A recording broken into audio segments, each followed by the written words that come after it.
Well, with the rise in violence in correctional facilities, officers and Republican lawmakers now calling to repeal the HALT Act. The bill was implemented in April and restricts the use of solitary confinement to 15 days. Capitol correspondent Amel Taligi has more on why they're already asking for change.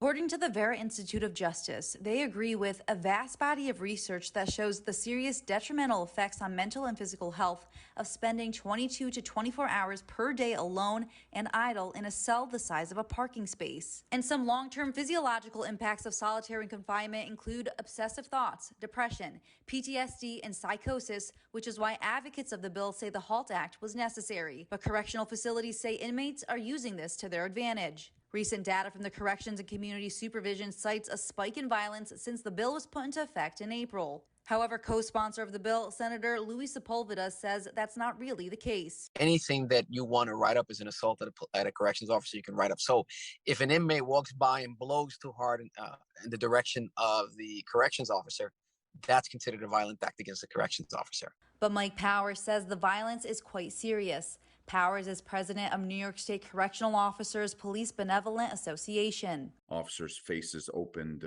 with razor blades. We've had officers stabbed. We've got serious hip injuries, knee injuries, concussions, broken eye orbitals. Powers also adds that the public has the wrong notion of what solitary confinement is and welcomes lawmakers to visit those facilities. Additionally, Powers says he wasn't given the proper resources when the bill was passed. They created the program. They never spoke with us, the policymakers, the stakeholders, so to speak. They didn't speak with any of us. They just ran with this.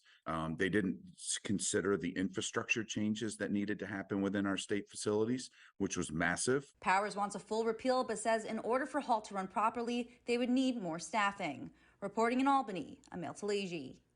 Well, NEWS10